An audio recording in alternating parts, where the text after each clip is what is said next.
panorama do assédio sexual em espaços públicos na nossa sociedade está todo muito feio, não só no seio universitário e com as universitárias. Eu decidi escolher a população académica do ensino superior porque faz parte do meu grupo de pertença, eu própria também sou estudante universitária e porque acabamos por, nesta altura das nossas vidas, sair um bocadinho mais, estamos mais autónomas, andamos mais na rua sozinhas, acabamos por ir mais a festas ou sair. E então foi por isso que eu escolhi esta amostra. Mas o assédio sexual em espaços públicos está presente em todas as idades, desde muito, muito cedo. Os dados eu acho que refletem muito bem o tipo de comportamento, porque nós sabemos e nenhuma de nós não conhece alguém que não tenha sido assediado na rua, nós próprias já fomos assediadas na rua, todas as mulheres que nós conhecemos têm sempre alguma história destas para contar, nem que seja um piropo, nem que seja um assobio, todas nós já passámos por isto, mas quando eu digo isto é senso comum. Por isso, o que eu queria fazer era provar que isso era verdade. E então eu senti necessidade de estudar isso e de fazer, de recolher pesquisa, fazer científico, não é? Fazer a pesquisa e ter dados concretos sobre essa questão que mostrassem que o senso comum é de facto verdade, porque nós não temos estudos em Portugal sobre esta questão. E mesmo os estrangeiros são muito pouquinhos, e em Portugal as coisas que nós tínhamos até agora era muito o sentir das pessoas relativamente a este assunto. Eu queria dados concretos, queria saber quem é que já foi vítima disto, quantas vezes, de que maneira, e então acho que a percentagem de pessoas que já foi vítima de assédio sexual em espaços públicos espelha precisamente aquilo que eu venho a dizer e que eu tenho vindo a dizer, que é nós praticamente todas já fomos. No meu inquérito eu consegui 407 respostas, 385 válidas. As que não são válidas são porque ou depois percebi que aquela pessoa não tinha os critérios de seleção, ou que não estava no ensino superior, ou que era um homem que estava a responder, porque eu fiz questão que fosse um inquérito que as pessoas pudessem responder sozinhas. Então o que eu fiz foi mandar o questionário para várias pessoas, pedir a essas pessoas para mandar a outras pessoas do nosso grupo de pertença e também fui eu própria às universidades distribuir QR Codes para as pessoas depois poderem fazer em casa e fazerem na sua privacidade, porque nunca ninguém quer falar sobre estes temas, é desconfortável.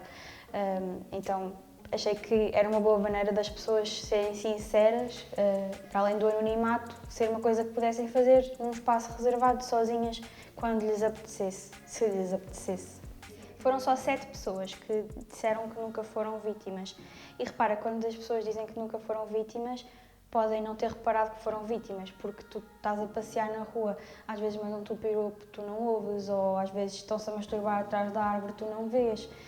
Portanto, são aquelas pessoas, aquelas 378 pessoas que notaram que foram vítimas, provavelmente não apanham nem metade das coisas que lhes são feitas.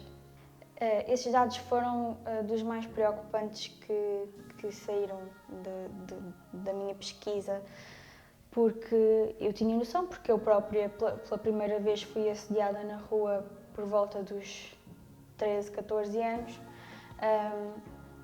mas eu tinha essa noção minha, não tinha essa noção enquanto grupo de crianças, que a maioria das pessoas, perto de 60%, foi entre os 11 e os 15 anos, ou pelo menos notou que foi entre os 11 e os 15 anos. E grande parte foi na infância, sem ser entre os 11 e os 15, desde que seja até aos 18, a grande maioria foi na infância. E isso é muito grave, porque estes crimes são muito graves, mas sendo feitos a crianças por parte de maiores, já é considerado, já tem todo um outro conjunto de contornos que que a lei não está aqui a proteger estas vítimas de crime, porque é uma população especialmente vulnerável e as meninas não estão a ser protegidas de todo. Mas, por outro lado, a literatura também sugeria que fosse essa a idade que começasse a ser mais problemática, porque é a idade em que as adolescentes começam a começar a ter os corpos sexualizados e também começam a andar sozinhas na rua, a altura que se começam a afirmar no meio social.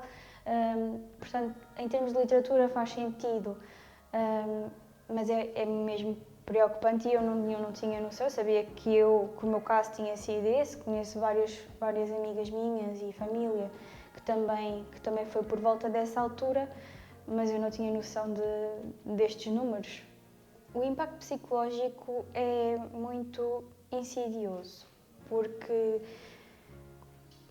a sociedade ensina-nos a ver estas coisas como é normal e és uma mulher, tens que aguentar, é normal, não é nada. Apitaram-me na rua, não é nada. E então a pessoa tende a entrar em negação. Não aconteceu nada, não é nada de especial. Pronto, então as pessoas entram em negação e acabam por achar que nada de especial aconteceu. Portanto, o que nós tentamos pensar e o nosso mecanismo de defesa acaba por ser sempre desvalorizar totalmente o acontecimento. A verdade é que vamos tendo estas microagressões sexistas diariamente e começa a fazer moça, porque nós, para já, não devemos normalizar este tipo de comportamento. E depois, nós tanto que levamos com estes comportamentos em cima que deixamos de fazer as coisas que queremos, limitamos a nossa liberdade em grande escala, deixamos de usar as roupas que queremos, deixamos de ir aos sítios que queremos, deixamos de ir sozinhas, deixamos de fazer o que queremos, andamos com objetos de autodefesa, aprendemos a defender-nos. E isso não é suposto nós andarmos sempre em estado de alerta permanente, porque temos medo que vá acontecer algumas destas coisinhas que a sociedade acha que não é nada, mas que é, porque nós, se não fosse desagradável, não nos tentávamos defender contra isso. Por isso acho que é muito grande e em termos de psicológico é muito limitador, eu acho. É exatamente isso, a questão da limitação da liberdade é uma grande consequência das coisas que nós vamos sofrendo no dia-a-dia, deste tipo de questões. É muito importante normalizar esta situação, é importante que as pessoas percebam que isto não é normal, que não é ok assobiar alguém que vai na rua, não é ok buzinar alguém que vai na rua. E isso são coisas que são vistas como nada e que não são nada, porque nós limitamos muito a nossa liberdade é um direito fundamental. Os nossos direitos são tirados e acho que é importante que se comece a dar a devida importância a este tipo de questão, até porque podemos achar que esta violência de género é pequenina, mas para além de não ser pequenina, é daqui também que nasce muito do que vem depois, as pessoas que são violadas. Com certeza que o violador terá algum tipo de tendência também para fazer este tipo de agressões, deste tipo de microagressões, que não são micro. É importante desnormalizar isto para resolver um problema. A primeira coisa que é preciso é identificá-lo. Se nós não sabemos ou não admitimos que existe um problema, nós nunca vamos resolver esse problema. Portanto, eu acho que o primeiro passo é definitivamente desnormalizar e reconhecer que há um problema. Sim, e nem só a questão do tabu, é a questão do pouco interesse que há nessa questão, porque se formos ver, não há muito, o mediático à volta disto é muito pouco. Tivemos alguma atenção quando em 2015 decretaram a criminalização do piropo, mas foi atenção má, porque basicamente gozaram com a lei e não trouxe nada de bom. E gozaram com as vítimas e gozaram com quem não leva a vida numa boa, nem pode nem ouvir um assobio. Não é essa a questão, são agressões o mediático à volta disso na altura não foi bom e eu acho que agora é importante que se comece a dar importância a isso mesmo nos meios de comunicação, para dar visibilidade, porque a visibilidade é preciso também, não basta reconhecer que há um problema, não basta uma pessoa reconhecer que há um problema, a sociedade enquanto grupo tem que reconhecer que há um problema. E se isso não é espalhado nos meios de comunicação, então não vai resultar.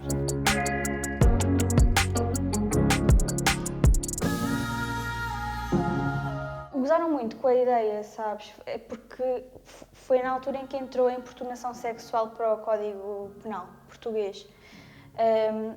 E então o crime até se chama importunação sexual. Só que as pessoas começaram a dizer, estão a criminalizar o piropo. Não é criminalizar o piropo, isto é logo... E a atenção que houve foi, estamos a ser tão exagerados porque estamos a criminalizar o piropo, um simples piropo, e não estamos a dar devida importância aos reais problemas do nosso país. Mas a verdade é que isto é um real problema e as pessoas às vezes não entendem ou não querem entender que crimes sexuais são crimes graves. Claro que agora, espero eu já tenho uma ideia diferente desta questão do que a minha mãe, e a minha mãe tem uma ideia diferente da minha avó, mas a verdade é que eu continuo a não dar importância se alguém me apita na rua, ou eu continuo a não dar importância se alguém me manda um piropo. E depois é essa a questão também, que quanto mais a sociedade normaliza estes comportamentos, mais eles se tornam frequentes, porque masturbação pública é um tipo deste tipo de assédio, e aí já se dá alguma importância. Porquê? Porque aí a sociedade já não é tão tolerante com isso e então já não é tão normal e não é tão feito. E é um bocadinho pescadinha de rabo na boca, porque não é tão feito, deixa de ser tão normal, a sociedade já acha já é qualquer coisa de esquisito aqui. Mas acaba sempre por ser, faz parte de ser mulher. E não tem que fazer parte de ser mulher, e muito menos parte de ser criança.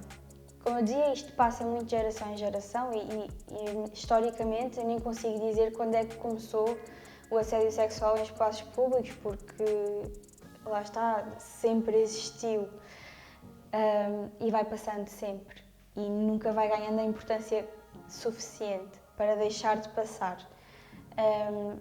Políticas públicas, muito importante, porque é preciso que as vítimas percebam que, ok, a sociedade se calhar até não dá o valor que devia, mas temos uma figura estatal por trás a tentar fazer alguma coisa acerca disso. É dar valor às vítimas, mesmo que as medidas não sejam as melhores, para já traz visibilidade, dá atenção que é um problema, que é um crime e que está a acontecer, porque se tu perguntares a um camionista que vai na rua e ele apita a uma mulher e tu perguntas, sabe que acabou de fazer um crime, achas que ele sabe que acabou de fazer um crime? Não. As pessoas não conhecem a lei, as pessoas não conhecem os crimes, as pessoas não sabem, e acaba por ser uma coisa muito corriqueira do dia-a-dia e que só acontece porque sim e está tranquilo. Portanto, eu acho que é dar visibilidade, visibilidade, visibilidade. Visibilidade a leis, visibilidade a vítimas, visibilidade a políticas públicas. Políticas públicas é importante porque mesmo que não sejam as melhores, é dar algum valor à questão e às vítimas e assegurar-lhes que não estão deixadas só por si e que têm algum tipo de apoio. Até agora não temos grande ou nenhuma política, mas já foram algumas ao Parlamento, chumbadas todas, mas é importante que mesmo estas tentativas continuem a ir à Assembleia da República, porque lá está a questão da visibilidade e de chamar a atenção para o assunto, mesmo que não tenha passado, foi lá e teve em discussão. E acho que isso, quanto mais isso acontecer, melhor. E depois também depende muito dos meios de comunicação, sem dúvida, dar atenção a este problema, dar o espaço mediático e acho que é um bocadinho por aí e também para as pessoas terem noção e para chegar a todo lado. As universitárias, tal como todas as mulheres, eu acho que o primeiro passo é reconhecer que existe, não ter vergonha, porque não é culpa nossa, e denunciar o mais possível. Eu sei que é difícil, porque mesmo quando chegamos à polícia, ficam a olhar para nós do género, e então? Mas tenho que contar para estatísticas, os números são importantes e acho que tem que ser um bocadinho por aí, pela questão da queixa. E depois também tem que se mudar a mentalidade da sociedade, acima de tudo, porque é muito complicado quando tentar mudar alguma coisa sem mudar de fundo os valores os valores machistas e sexistas e patriarcais que estão no centro de toda esta questão. Educar e sensibilizar as crianças desde logo, dizer que não é bom e não é ok dizer um piropo a alguém, não é ok forçar ou roçar sem alguém, sem o consentimento das pessoas, educar sobre o consentimento logo desde muito cedo. Eu acho que é um bocadinho também evitar a masculinidade tóxica, que quando um grupinho de rapazes está a conviver e um manda um piropo, acham todos muito engraçado e depois aquele já é o macho alfa. E acho que não é, devemos educar também para masculinidades mais saudáveis e educar as vítimas também, no sentido de denunciar e não de se culpabilizarem. E, honestamente, eu acho que ainda há um grande caminho a percorrer, porque parece que ainda nem começámos. Mas eu espero que agora, espero ao menos que o meu estudo tenha ajudado alguma coisa às pessoas perceberem os números, porque uma coisa é dizer todas as mulheres são vítimas, outra coisa é dizer o estudo X diz que 98, não sei quanto por cento de mulheres já foram vítimas. Parece que cai diferente. Eu espero que isto comece a melhorar e que as pessoas da nossa geração depois também transmitam às próximas que não é ok.